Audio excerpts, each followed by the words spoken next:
Hello everyone, this lecture is about the lymphatic system. Without this quietly working system, two important systems are deprived of their normal functioning. First is the cardiovascular system, and the second is the immune system. What does it basically do? The lymphatic system assists the cardiovascular system because it carries excess interstitial fluid from the tissues back to the cardiovascular circulation. In short, tinutulungan niya ang cardiovascular system para dalhin yung dugong daladala niya all throughout the body. And second, it also assists the immune system. It helps provide locations for the immune cells of the body para ma-monitor ito. There are semi-independent parts of the lymphatic system. First are the lymphatic vessels, which transports fluids that have escaped from the blood back to the cardiovascular system, which we will further discuss later on.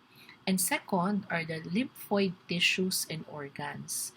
These lymphatic structures house the phagocytic cells and lymphocytes, and they play a very essential role when it comes to body defenses and resistance to disease, which again will be discussed later on. In this photo, let us now try to look at how the lymphatic system works. We have previously explained that the cardiac output should always equal the venous return. But going back to that lecture, we also recalled that in the capillary level, nagkakaroon ng exchange of fluids. Whether it's in the systemic circulation or pulmonic circulation, sa capillary level may exchange. And because of the exchange of fluids, normally may fluid din na nag-escape. So again, looking at this photo, the heart is there in the middle. The right side of the heart is the blue one, carrying unoxygenated blood. The left side of the heart is the red one, which carries oxygenated blood. Yung capillary, nakikita natin, it's color violet in the middle. Nandiyan yung actual exchange of fluids. Now, the pulmonary circulation sa upper part ng photo, nakasenter yan sa function ng lungs. In the pulmonary circulation, ang movement o yung route ng dugo from the pulmonary artery to the pulmonary vein. Meaning, ito yung exchange from unoxygenated blood to oxygenated blood. Again, where does the exchange actually happen? Capillaries, going to the lungs. And then, on the lower part of the photo is the systemic circulation. Sa systemic circulation, nakikita natin dyan that the exchange of fluids occur from the oxygenated to unoxygenated blood this time. Ang route niya from the aorta to vena cava. And again, nangyayari yung actual exchange kapag systemic circulation going to all the body cells in the capillary level din. So now, yung mga red arteries, yung mga blue veins. Ano ngayon yung mga color green? Yan yung lymphatic vessel. Try to look at where the lymphatic vessels are attached. One end of the lymphatic vessels naka-attach both sa capillaries. Whether in the pulmonic or systemic circulation, may lymphatic vessels connected to the capillaries. Bakit kaya nandoon ang lymphatic vessel? As mentioned earlier, ang lymphatic vessels, yan ang kumukuha ng lahat ng nag-escape na fluid as exchanges occur in the capillaries. Lahat ng nakuha niya na fluid ngayon, saan niya yon ibinabalik? Look at the other end now of the lymphatic vessel. Nandun siya sa vena cava. Ibig sabihin, lahat ng makukuha niya na nag-escape na fluid from the capillary level as exchange occurs, whether in the lungs or in the body cell, maibabalik niya yung nag-escape na fluid to the vena cava. Ano ngayon yung purpose ng vena cava? It carries an oxy blood going back to the heart. Kaya lahat ng bumabalik sa puso, kasing dami kung gaano yung lumalabas sa kanya, which will now equal the cardiac output and the venous return. That's why it's a very, very significant structure when we are talking about the cardiovascular system. Now, makikita rin natin dito sa picture na along the lymphatic vessels are lymph nodes. And what does these lymph nodes basically do? Ito naman yung may kinalaman sa immune response because lymph nodes contain macrophages. Ngayon, ano yung purpose ng lymph nodes dyan sa lymphatic vessel? Dahil kinukuha nga niya yung mga nag-escape na fluid from the capillary level in the pulmonic or systemic circulation, sinisiguro ngayon niya na malinis yung ibabalik niyang dugo pabalik ng puso. And the lymph nodes are there. Because lymph nodes contain macrophages, maaari niyang malinis yung mga dumadaan sa kanya na dugo para malinis din yung ibabalik niyang dugo sa vena cava. So again, the lymph nodes help protect the body by removing foreign materials such as bacteria and tumor cells from the lymphatic stream. And it also produces lymphocytes that function in the immune response.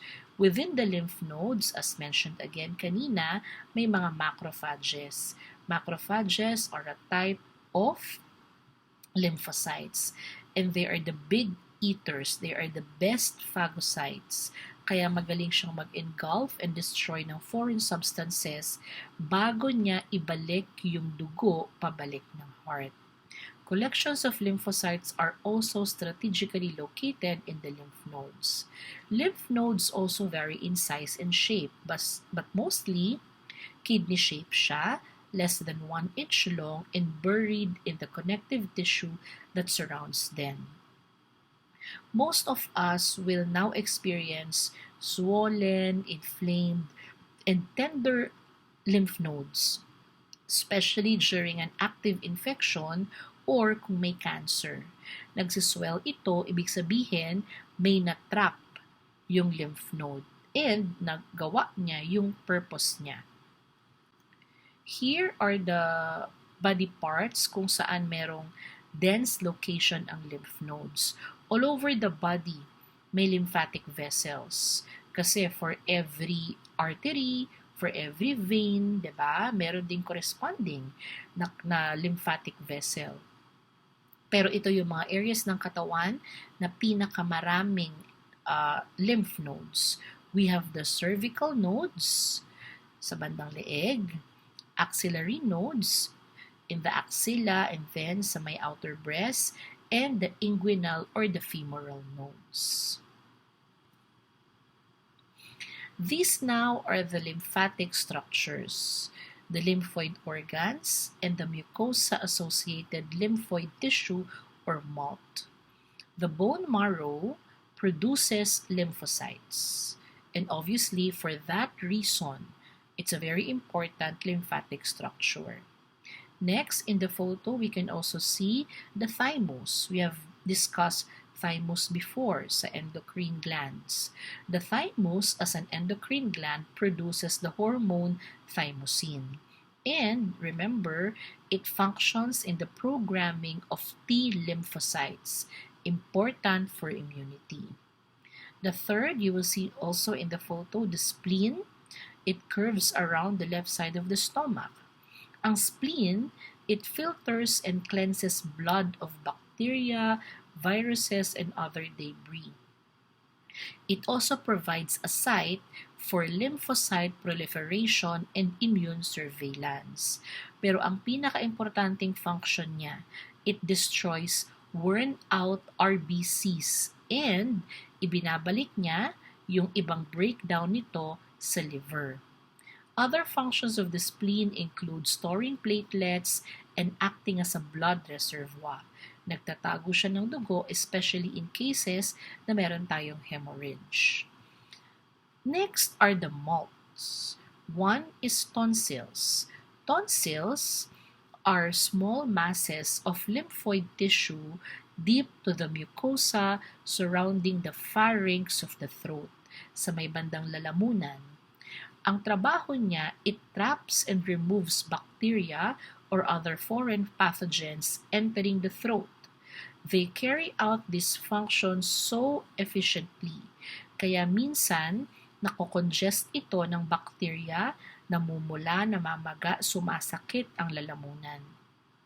Ito yung condition na tinatawag nating tonsillitis. So generally, ang tonsils, pinoprotektahan niya ang lower respiratory tract. Fifth one and the sixth one are both in the GI tract, the Peyer's patches and the appendix. Ang Peyer's patches, it resembles the tonsils. Nakikita siya sa wall ng distal small intestines. Lymphoid follicles are also located in the wall of the appendix. It's a tube-like offshoot ng proximal large intestine. Ang macrophages ng Peyer's patches at ng appendix nasa ideal position siya. They capture and destroy harmful bacteria, thereby it prevents them from penetrating the intestinal wall. So, ang parehong macrophages ng Peyer's patches ng small intestines and appendix sa large intestine tumutulong naman for immunity ng GI tract.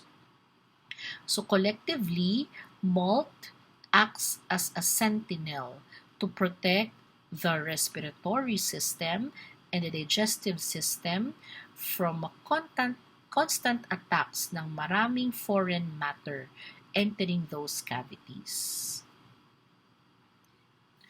Talking about immunity, this is now an overview of the body's defenses. Two types of mechanisms defend the body against these tiny but mighty enemies, yung mga pathogens. Ito yung innate, non-specific defense mechanisms and the adaptive, specific defense mechanisms. Together, they make up the immune system of our body. The immune system in general is a functional system rather than an organ system in an anatomical sense. Kasi kung titignan natin yung structures niya, it's a variety of many cells, tissues, and organs. Hindi siya yung iisang system lang talaga. Now, what is the innate or the non-specific defense mechanism? Tinatawag din tong non-specific defense mechanism as it responds immediately to protect the body from all foreign substances, whatever they are. These innate mechanisms, they actually reduce the workload of the adaptive defense mechanism. Paano? Because generally, it prevents the entry and spread of any microorganism throughout the body. So we have the first line of defense and the second line of defense. Yung first line of defense, obviously, yung skin, mucous membranes, at yung mga secretions nito. Yung second line of defense naman, we have the phagocytic cells, the natural killer cells, antimicrobial proteins, inflammatory response, yung initial reaction ng ating katawan sa mga foreign bodies. We have rubor for redness, dolor for pain, calor for heat, tumor for swelling, and functionalisa for loss of function. These are the cardinal signs of inflammation. And lastly, fever. Ano naman yung adaptive or the specific defense mechanism?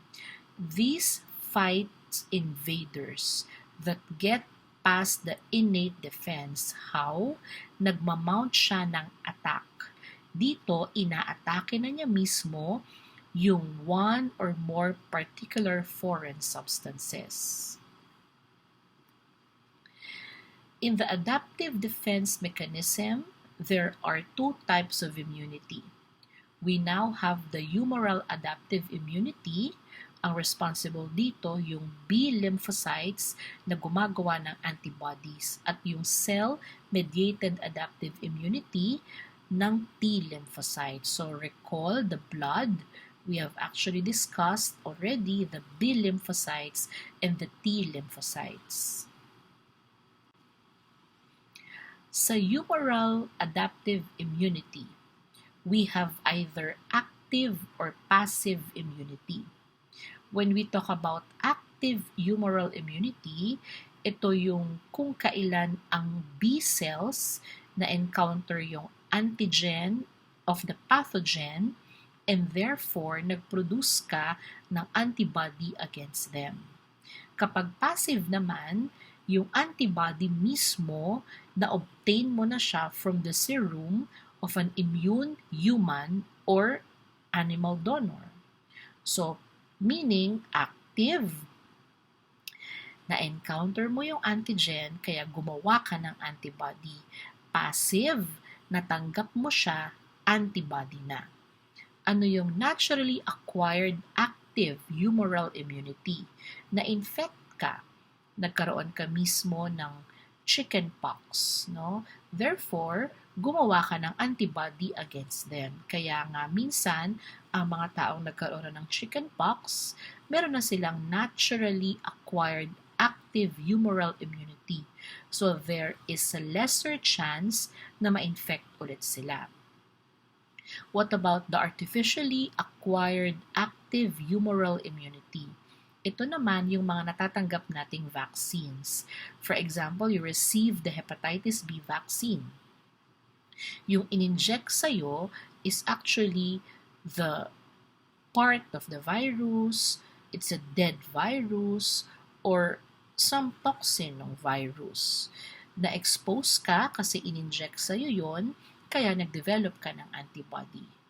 On the other hand, ano naman yung naturally acquired passive humoral immunity? So dito, antibody na yung natanggap mo. And because it's natural, usually, ang example nito ay yung mga natatanggap nating antibody nung tayo pinapanganak from the mother to the baby. What about the artificially acquired passive humoral immunity? So dito, antibody na yung receive mo, in-inject mismo sa'yo. May mga sakit na nangangailangan mismo ng injection ng antibodies. Now, here are the immunoglobulin classes, or here are the antibodies. Antibodies, again, also referred to as immunoglobulins, they constitute the gamma globulin part of blood proteins. They are soluble proteins, sinesecrete ng activated B cells, or by their plasma cell offspring, again, in response to one antigen nung pathogen or microorganism. Capable sila of binding specifically with that antigen, and therefore inaatake nila at nade-destroy. There are 5 major immunoglobulin classes. IgM, this is important for primary response or primary infection. IgA, madalas itong nakikita sa secretions. IgD, it's important para ma-activate ang mga B cells. IgG, it's important for secondary responses or secondary infections. Ang IgE, mostly responsible for allergic reaction. So here, let us remember that the IgG is the only antibody that crosses the placenta. Meaning, nung tayo ay pinanganak, mataas ang IgG natin. But the rest are low, no? Pero bakit lahat ng bagong panganak na baby prone naman sa infection, mas mahina ang immunity because looking back, IgG is high in a newborn, but IgG is for secondary responses. And mostly, pag naka-encounter tayo ng pathogens, primary response ang kailangan natin. Remember the name MADGE, M-A-D-G-E, to recall the 5 Ig types. Last is the cell-mediated adaptive immunity. The main difference between the two arms of the adaptive responses is that B cells secrete their antibody weapons. The MADGE, IgM, IgA, IgD, IgG, IgE. Whereas itong T cells, they fight their antigens directly. So from the word cytotoxic, they kill. Pag helper cells, they are the directors or managers.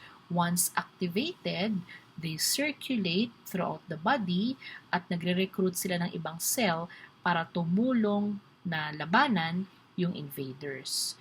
Regulatory T cells are formerly called the suppressor cells. They release chemical that suppress the activity of both B and T cells. Very vital sila para mag-wind down and stop yung immune response. Kasi minsan, ito na yung enough cells na kailangan.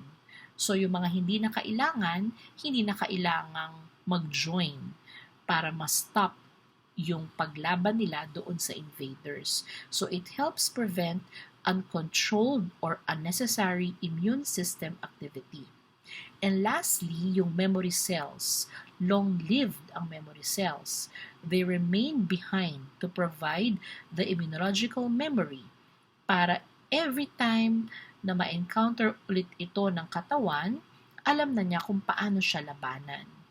It enables the body to respond quickly to subsequent invasions.